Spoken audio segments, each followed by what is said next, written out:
Today theory of computations के video lecture series में push down automata का this language का डीपीडीए पीडीए मतलब एनपीडीए कंस्ट्रक्ट करेंगे और यह आइडेंटिफाई करेंगे कि this language is a DCFL language या एनसीएफएल लैंग्वेज। आपके पास जो प्रॉब्लम्स है कंस्ट्रक्ट से push down automata that accepts a language L equal to a की पावर एम बी की पावर एन सी की power k such that m plus k equal to n और m comma n comma k greater than equal to 1। इस problem को solve करने से पहले चाहे ये प्रॉब्लम या आपको कोई भी प्रॉब्लम्स मिले तो प्रॉब्लम्स को पहले आप स्मॉल पीस में आप तोड़िए। एक्चुअली ये प्रॉब्लम्स है क्या और आपसे कहना क्या चाह रही है।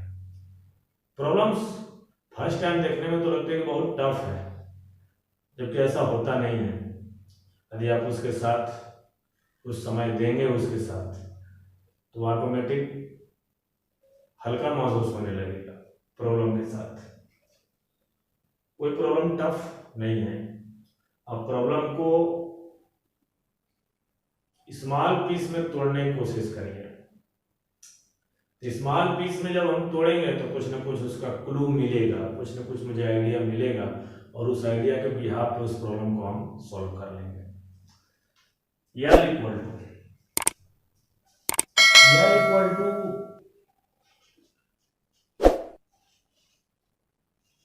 ए की पावर एम बी की पावर एन। अब बी की पावर एन है तो एन इक्वल टू क्या है, एम प्लस के है, तो एम प्लस के और सी की पावर के।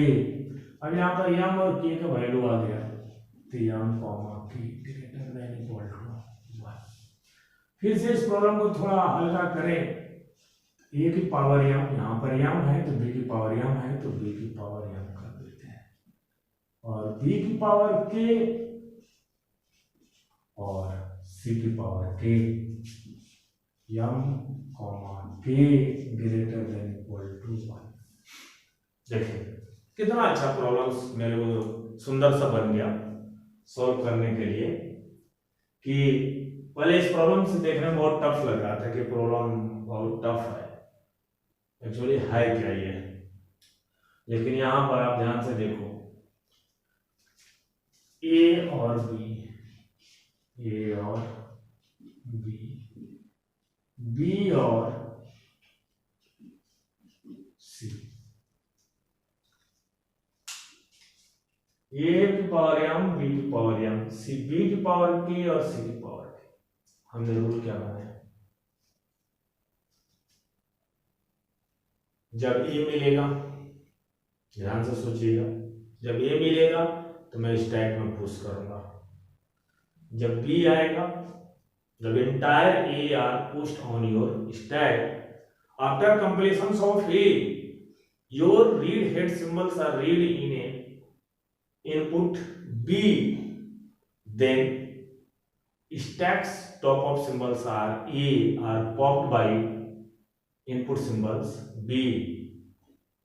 After completion of B, then your read head symbols are read input symbol B, remaining B after popping the stack symbols a. यदि आपके ए पुश करने के बाद यदि आपको बी मिलता है तो आपने बी को क्या किया, स्टैक के ए को पूरा का पूरा पॉप कर दिया।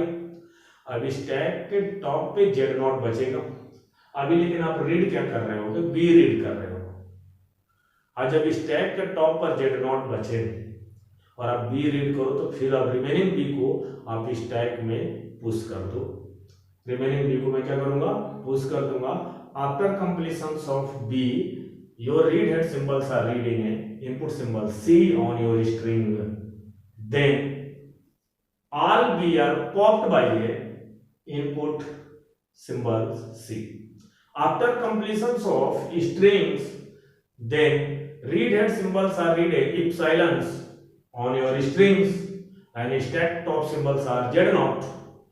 Then our states are reached by either acceptance of final state या empty states या acceptance of both final state and empty states on your choice.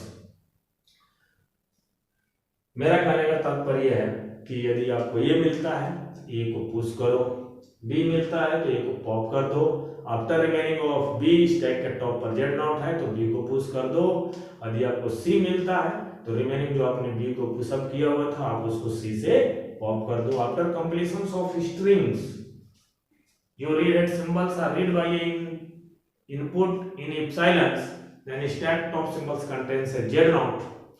Then on your choice, acceptance of final state, acceptance of empty states, acceptance of both final state and empty states on your choice.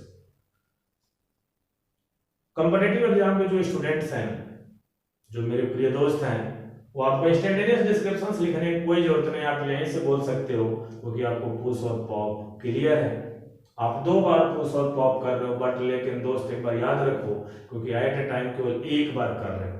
यदि एक बार push कर रहे हो तो उसके बाद push और pop कर रहे हो तो इसका मतलब है कि आपका पुश और पॉप क्लियर है, सिंगल स्टैक पे हो रहा है, मल्टीपल कॉपी नहीं क्रिएट हो रही है. This language is a DCFL language. यदि यह DCFL है तो आप इसका डिटरमिनिस्टिक्स पुश डाउन ऑटोमेटा बना सकते हो. Every DCFL is a NCFL और every DPD is a NPD. आप यहाँ से आप उत्तर दे सकते हो कि this language is a DCFL, NCFL, DPD, NPD. But our academic students को मैं इंस्टेंटेनियस डिस्क्रिप्शंस लिख के मैं उनको बताता हूँ कि कैसे इसको इंस्टेंटेनियस डिस्क्रिप्शंस लिखा जाता है और इंस्टेंटेनियस डिस्क्रिप्शंस के बाद कैसे आप लैंग्वेज को आइडेंटिफाई करते हो कि लैंग्वेज DCFL है या NCFL है. तो कॉन्सेप्ट तो वही है जो सेम है. तो आइए हम लोग मिलके इंस्टेंटेनियस डिस्क्रिप्शंस लिखते हैं पुश डाउन ऑटोमेटा कंस्ट्रक्ट करने के लिए.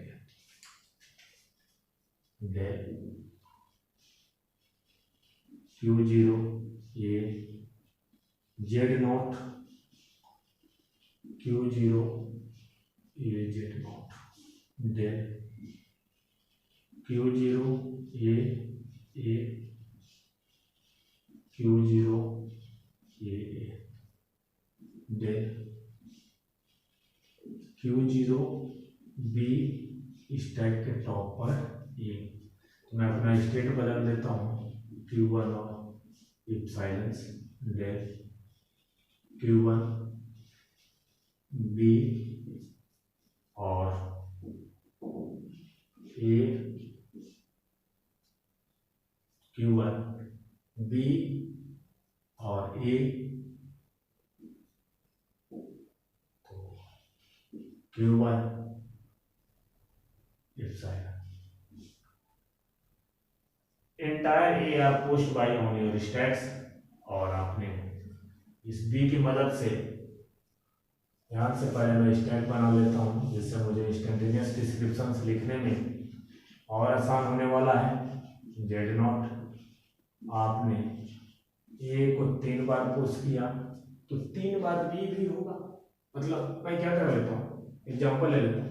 ए को मैंने 2 ले लिया, क्यू को मैंने 3 ले लिया, एम को 2, एम को 2, इसका मतलब ए, बी को एम 2, के को 3 मैंने लिया है ट्रिपल बी और ट्रिपल सी.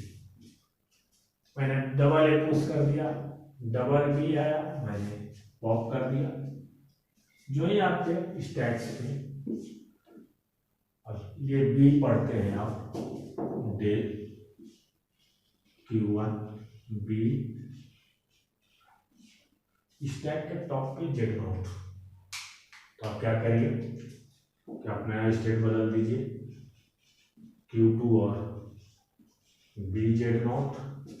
मैंने B पुश किया, डेल Q2 B और B टॉप पे Q2 B आपने 3B को पॉप रेडी कर लिया।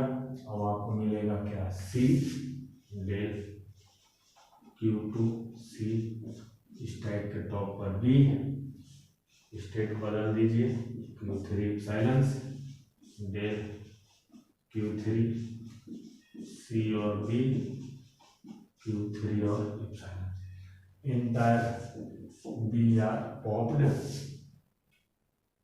और मैं यहां से लिख देता हूं डेल Q3 इप्सिलॉन और Z naught on your choice, QF Z naught Q3 epsilon QF epsilon. Acceptance of empty stacks, acceptance of final state,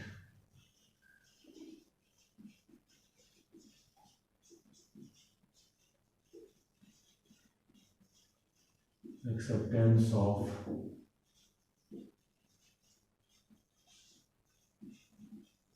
empty stacks,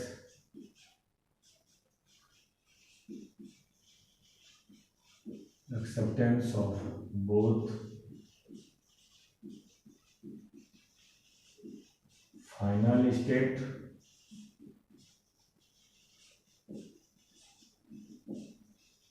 और empty stacks।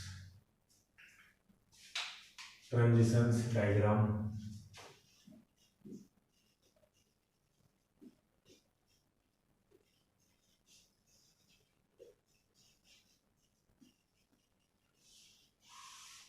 transitions diagram, acceptance of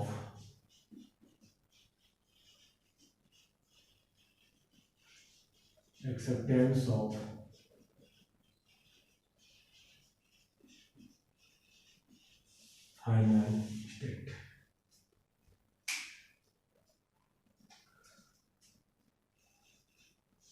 Q0 AZ naught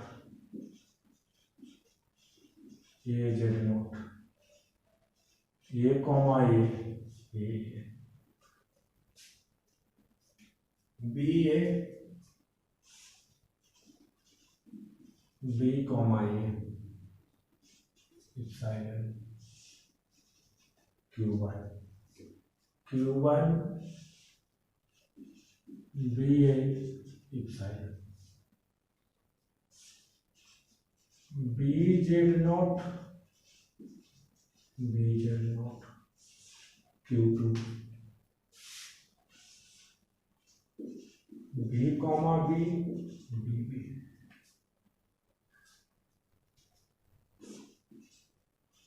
C comma B epsilon C comma B epsilon और epsilon comma J Z naught QF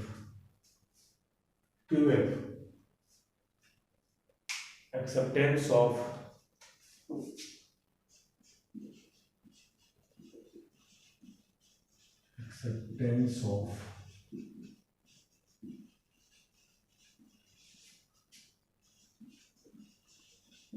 empty stack,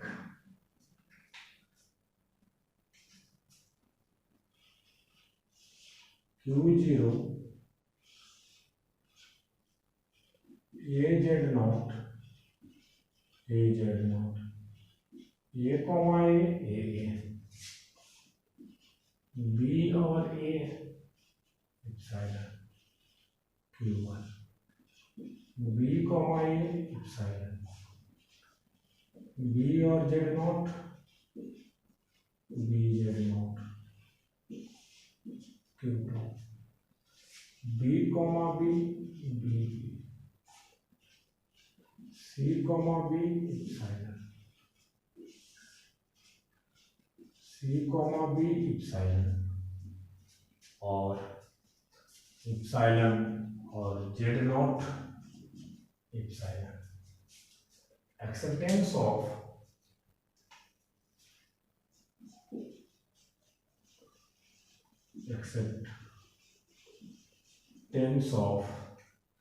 both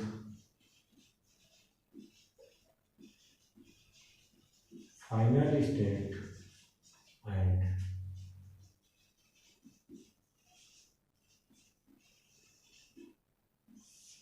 empty stack. Both final state and empty stack. Q0 AZ naught AA B comma A epsilon Q1 B comma A epsilon B comma Z naught BZ naught Q2 B comma B BP Q3 C comma B epsilon और epsilon comma Z naught epsilon QF। मैं आपको इस language को comparative बच्चों के लिए भी मैंने समझाया कि किस तरह से आपको DCFL बताना है, NCFL बताना है, DPD और LPD, और एकेडमिक बच्चों के लिए भी मैंने डिटेल्स इस लैंग्वेज का मैंने कंस्ट्रक्ट कर दिया push down automata. I hope आप लोग को यह वीडियो बहुत पसंद आएगा और thank you for watching our this video. Please आप लोगों से हार्डली रिक्वेस्ट है कि आप हमारे चैनल्स को सब्सक्राइब करें, बेल आइकन्स को प्रेस करें, शेयर करें, कमेंट करें और लाइक करें कि फ्यूचर्स में कोई भी वीडियो मैं न्यू अपलोड करूं तो आपको नोटिफिकेशन उसको सबसे पहले मिले।